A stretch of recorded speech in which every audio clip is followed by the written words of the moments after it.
amahoro y'Imana kuri uba natwe umunsi ku wundi unyuze kuri channel zacu ebyiri arizo AMTV Show na Gasabo News 24.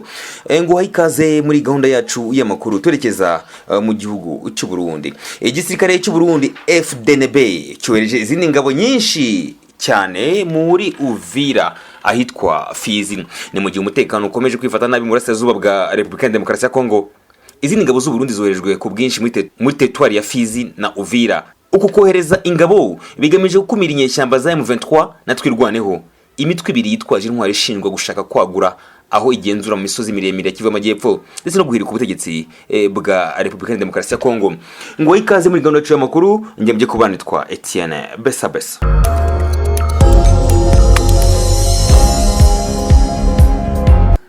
Nguhaye ikaze. Reka tujyane mu burasirazuba bwa Repubulika ya Demokarasi ya Kongo muri Kivu y'Amajyepfo. Inkuru ivugwa muri Kivu y'Amajyepfo ivuga ko igisirikare cy'u Burundi FDNB cyohereje izindi ngabo nyinshi muri Fizi ndetse n'ahitwa Uvira. Ni mu gihe umutekano ukomeje kwifata nabi mu burasirazuba bwa Repubulika ya Demokarasi ya Kongo.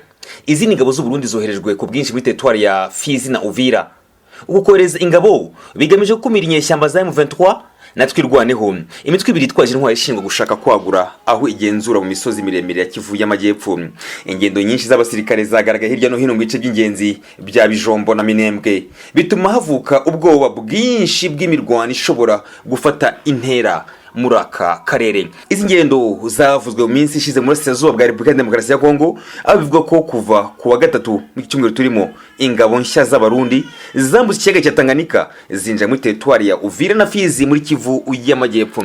Intego no gukaza ibirindiro by'igisirikare mu gihe imitwe ya twirwaneho na M23 ikomeje kuzamuka mu mbaraga inateganya kwirukana izi ngabo muri Uvira. Ingabo za FARDC afite ibikorwa bazo barimo ingabo z'u Burundi nabo bakomeje kurwana bashaka kwigarura bimwe mu bice bambuwe n'abarwanyi ba M23 na twirwaneho. Nk'uko amakuru aturuka muri aka gace agera kuri SOS Media, ikinyamakuru cyo mu Burundi, abitangaza ukwisuganya gushya kuje nyuma y'imirwano ikaze yabaye mu cyumweru gishize ahitwa Ikahololo ni muri teritwari ya Uvira, ndetse n'imirwano yabaye mu gihe cya vuba ahitwa Irugezi muri teritwari ya Fizi. Izi ntambara zahuje ingabo z'abarundi, imitwe yitwaje igisirikare ya Wazalendo, FARDC, izi ni ingabo z'igihugu cya Kongo n'abarwanyi batwirwaneho umutwe twaje intwaro w'abanyamurenge ukorana na M23. Mu gitoro cyo kuri wa kane abasirikare benshi b'abarundi bari ku cyambu cyitwa Mboko mu murenge wa Tanganyika. Babwiye abaturage ko berekeje ahitwa Bijombo, agace k'ingenzi k'imisozi miremire, bajye guhangana n'inyeshyamba zaho.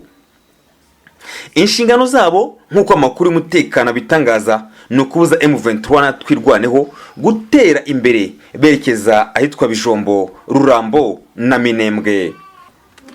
Indi mitwe y'ingabo yagaragaye muri Swima mu cyerekezo cya Gihamba nahitwa Kajembwe muri groupement ya Bijombo n'ubundi Ikirumba ahari ibirindiro bizwi bya twirwaneho. Abaturage baratinya ko hashobora kubera imirwano ikomeye. Ingabo z'abarundi zasubiye inyuma by'agateganyo nyuma y'imirwano yabereye ahitwa Irugezi. Bivuga ko zagaragaye ahitwa Mukela ngo baba bari kuhategurira igitero ku birindiro bifitwe na twirwaneho n'abafatanyabikorwa bayo ahitwa kwa Mulima. Undi mutwe urimo kugerageza gufungura inzira werekeza Minembwe, agace kari mu gihirahiro kinini cyane. Ibi bikorwa bibaye nyuma y'inama yo gufata ingamba yabaye ku itariki ya 14 Gicurasi muri uyu mwaka ahitwa Uvira, yahuje abagaba bakuru b'ingabo z'u Burundi FDNB n'ingabo za Kongo. Nk'uko amakuru aturuka mu nzego z'umutekano bitangaza, ngo inama yaba yaranzuye kongera ubufatanye bw'ibihugu byombi mu gukumira M23 na twirwaneho. Iyi mitwe yombi yitwaje ibirwanisho irashinzwe gushaka kwagura aho igenzura kugera ahitwa Uvira, ndetse biba ngombwa n'ahitwa Bujumbura, umurwa mukuru w'ubukungu bw'u Burundi uherereye mu